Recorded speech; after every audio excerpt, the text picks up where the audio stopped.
সবাইকে স্বাগত জানাচ্ছি বিডিভিস ইনফোটেইনমেন্টে। আপনাদের সাথে আছি আমি সুস্মিতা দাস। মধ্যপ্রাচ্যে চলমান উত্তেজনার মধ্যে চলতি বছরের এপ্রিল মাসে ইরানের আকাশসীমার কাছাকাছি একটি মার্কিন F-15 যুদ্ধবিমান ভূপাতিত হওয়ার ঘটনার পর নতুন এক বিতর্ক সামনে এসেছে।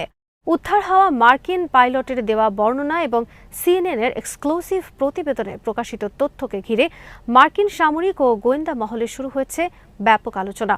4টি পৃথক সূত্রের বরাত দিয়ে সিএনএন জানিয়েছে, ইজেক্ট করার আগে পাইলট আকাশে এমন এক ধরনের ড্রোন ফরমেশন দেখেছিলেন যা প্রচলিত সামরিক প্রযুক্তির ধারণাকেও চ্যালেঞ্জ জানাতে পারে। পাইলটের ভাষায় দৃশ্যটি ছিল এতটাই অস্বাভাবিক যে তিনি সেটিকে রিয়েল এলিয়েন শিট বলে বর্ণনা করেন। তার মতে, একটি বড় ড্রোনকে কেন্দ্র করে অনেকগুলো ছোট ড্রোন এমনভাবে বিন্যস্ত ছিল যেন দেখতে একটি জেলিফিশের মতো। নিচের দিকে ঝুলন্ত ছোট ড্রোনগুলো জেলিফিশের পায়ের মতো লাগছিল এবং পুরো গঠনটি একক ইউনিট হিসেবে সুসংগঠিতভাবে চলাচল করছিল।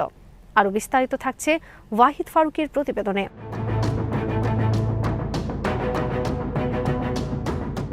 মার্কিন গোয়েন্দা কর্মকর্তারা পাইলটের ডিব্রিফিং থেকে পাওয়া এই তথ্যকে গুরুত্ব সহকারে বিবেচনা করছেন, কারণ যদি পাইলটের পর্যবেক্ষণ সঠিক হয়ে থাকে তাহলে ইরানের ড্রোন প্রযুক্তিতে এমন এক অগ্রগতির ইঙ্গিত দেয় যা শুধু মধ্যপ্রাচ্যের সামরিক ভারসাম্য নয়, বৈশ্বিক যুদ্ধ কৌশলকেও প্রভাবিত করতে পারে।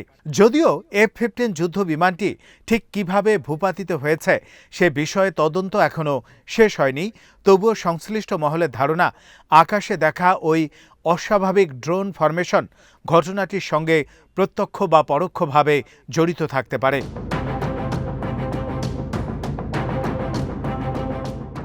বিশেষজ্ঞদের মতে পাখির ঝাঁকের মতো শত শত ড্রোনকে একই সঙ্গে পরিচালনা করা এবং তাদের মধ্যে সংঘর্ষ এড়িয়ে নির্দিষ্ট কৌশল অনুযায়ী পরিচালিত করা অত্যন্ত জটিল প্রযুক্তিগত বিষয়। একটি ড্রোন সামান্য ভুল করলেও পুরো ফরমেশন ভেঙে পড়তে পারে। বিশেষ করে যেসব ড্রোন বিস্ফোরক বহন করে তাদের মধ্যে সংঘর্ষ হলে তা পুরো নেটওয়ার্ক ধ্বংস করে দিতে পারে। ফলে এই ধরনের ড্রোন সোয়ার্ম পরিচালনার জন্য প্রয়োজন অত্যন্ত উন্নত কৃত্রিম বুদ্ধিমত্তা, উচ্চগতির যোগাযোগ ব্যবস্থা এবং উন্নত সেন্সর প্রযুক্তি এবং স্বয়ংক্রিয় সিদ্ধান্ত গ্রহণের সক্ষমতা। এ কারণেই বিশ্বের প্রধান সামরিক শক্তিগুলো দীর্ঘদিন ধরে ড্রোন সোয়ার্মিং প্রযুক্তি নিয়ে গবেষণা চালিয়ে যাচ্ছে।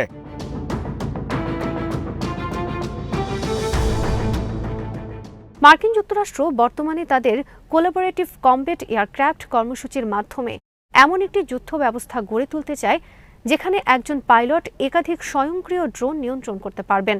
লয়াল উইংম্যান নামে পরিচিত এই ড্রোনগুলো মূল যুদ্ধ বিমানকে সহায়তা করবে। এগুলো শত্রুর রাডার শনাক্ত করবে, ইলেকট্রনিক যুদ্ধ পরিচালনা করবে, ডিকয় হিসেবে কাজ করবে কিংবা সরাসরি অস্ত্র বহন করবে। যুক্তরাষ্ট্রের নেক্সট জেনারেশন এয়ার ডমিন্যান্স কর্মসূচির অন্যতম প্রধান লক্ষ্য হচ্ছে মানুষ চালিত যুদ্ধ বিমান এবং কৃত্রিম বুদ্ধিমত্তা চালিত ড্রোনের মধ্যে সমন্বয় করে তোলা। পেন্টাগনের ধারণা, ভবিষ্যতের যুদ্ধক্ষেত্রে একটি যুদ্ধ বিমানকে কেন্দ্র করে পুরো একটি ড্রোন নেটওয়ার্ক পরিচালিত হবে।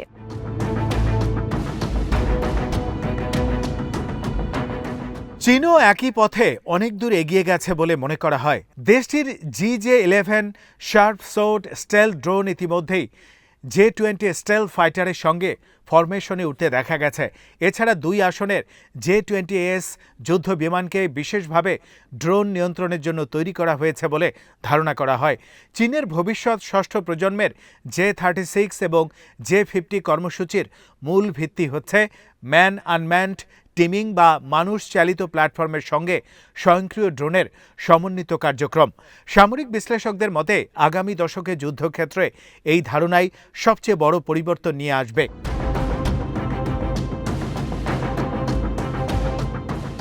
এই প্রেক্ষাপটে ইরানের জেলিফিশ ফরমেশন নতুন গুরুত্ব পেয়েছে, কারণ যুক্তরাষ্ট্র ও চীন যেখানে যুদ্ধ বিমানকে কেন্দ্র করে ড্রোন পরিচালনার মডেল তৈরি করছে, সেখানে ইরান হয়তো অপেক্ষাকৃত ভিন্ন পথ অনুসরণ করছে।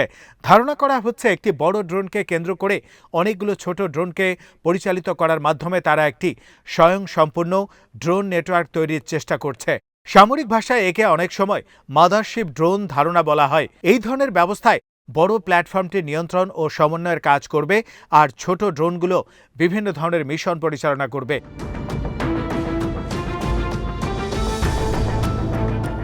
গত এক দশকে ইরান তাদের ড্রোন প্রযুক্তিতে উল্লেখযোগ্য উন্নতি করেছে।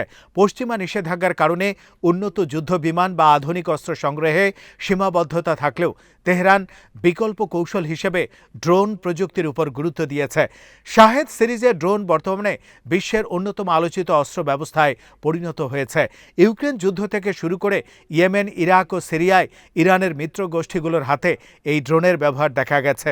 এসব অভিজ্ঞতা ইরানকে বাস্তব যুদ্ধক্ষেত্রে প্রযুক্তি পরীক্ষার সুযোগ দিয়েছে বলে মনে করেন বিশ্লেষকরা।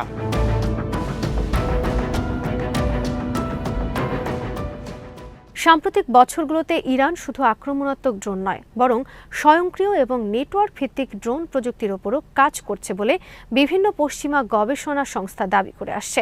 তাদের মতে ভবিষ্যতের যুদ্ধক্ষেত্রে ব্যয়বহুল যুদ্ধবিমান বা ক্ষেপণাস্ত্রের পরিবর্তে কম খরচের অসংখ্য ড্রোন একযোগে ব্যবহার করে শত্রুর প্রতিরক্ষা ব্যবস্থা ভেঙে ফেলার কৌশলই হবে সবচেয়ে কার্যকর পদ্ধতি। এই কারণেই ড্রোন সোয়ার্মিং প্রযুক্তিকে সামরিক বিশ্বের পরবর্তী বিপ্লব হিসেবে দেখা হচ্ছে।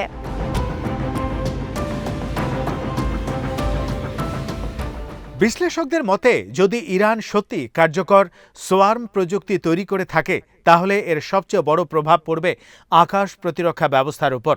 বর্তমানে প্যাট্রিয়ট থার্ড কিংবা আয়রন ডোমের মতো প্রতিরক্ষা ব্যবস্থা নির্দিষ্ট সংখ্যক লক্ষ্যবস্তু মোকাবেলার জন্য ডিজাইন করা হয়েছে, কিন্তু শত শত ছোট ড্রোন যদি একযোগে বিভিন্ন দিক থেকে আক্রমণ চালায় তাহলে প্রতিরক্ষা ব্যবস্থা বিভ্রান্ত হয়ে যেতে পারে। কিছু ড্রোন ডিকয় হিসেবে কাজ করবে, কিছু ইলেকট্রনিক জ্যামিং করবে এবং কিছু সরাসরি আঘাত হানবে, ফলে শত্রুর জন্য প্রকৃত হুমকি শনাক্ত করা কঠিন হয়ে পড়বে।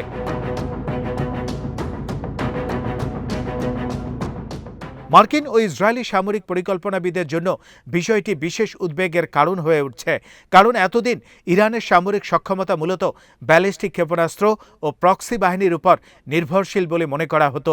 কিন্তু যদি তারা উন্নত সোয়ার্ম প্রযুক্তি অর্জন করে থাকে তাহলে তা ভবিষ্যতের সম্ভাব্য সামরিক অভিযানকে আরও জটিল করে তুলবে। একটি অত্যাধুনিক যুদ্ধ বিমান বা কোটি কোটি ডলারের ক্ষেপণাস্ত্র ব্যবহার করে শত শত সস্তা ড্রোন ধ্বংস করা অর্থনৈতিক দিক থেকেও কার্যকর নয়, ফলে নতুন ধরনের প্রতিরক্ষা কৌশল প্রয়োজন হবে।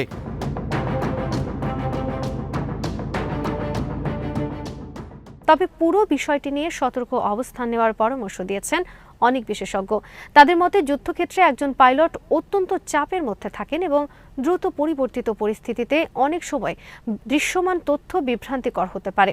এছাড়া সিএনএনের প্রতিবেদনে উল্লেখিত সূত্রগুলো বেনামি এবং ঘটনাটির স্বাধীন যাচাই এখনো সম্ভব হয়নি, ফলে পাইলটের বর্ণনাকে এখনই চূড়ান্ত সত্য হিসেবে বিবেচনা করার সুযোগ নেই। তবুও গোয়েন্দা সংস্থাগুলো বিষয়টিকে গুরুত্ব সহকারে পর্যবেক্ষণ করছে এবং ড্রোন সোয়ার্মিং প্রযুক্তি নিয়ে নতুন করে মূল্যায়ন শুরু করেছে।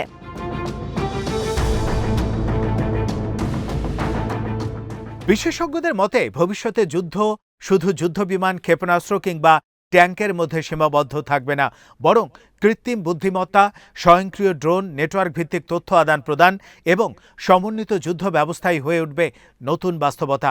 ষষ্ঠ প্রজন্মের যুদ্ধবিমান কর্মসূচিগুলোও সেই ধারণাকে সামনে রেখেই অগ্রসর হচ্ছে। যুক্তরাষ্ট্র, চীন, রাশিয়া এবং ইউরোপের পাশাপাশি ইরানও যদি এই প্রতিযোগিতায় উল্লেখযোগ্য অবস্থান তৈরি করতে সক্ষম হয় তাহলে মধ্যপ্রাচ্যের সামরিক সমীকরণে বড় ধরনের পরিবর্তন দেখা যেতে পারে।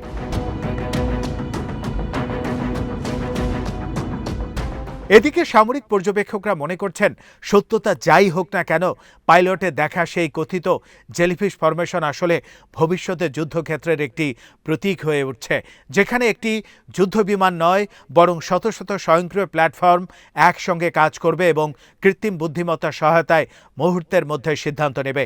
আকাশ যুদ্ধের সেই নতুন যুগে মানুষ পরিচালিত প্ল্যাটফর্ম এবং ড্রোনের সমন্বয় হবে সবচেয়ে গুরুত্বপূর্ণ শক্তি, আর সেই প্রতিযোগিতায় কে এগিয়ে থাকবে তা নির্ধারণ করবে আগামী কয়েক দশকের বৈশ্বিক সামরিক ভারসাম্য।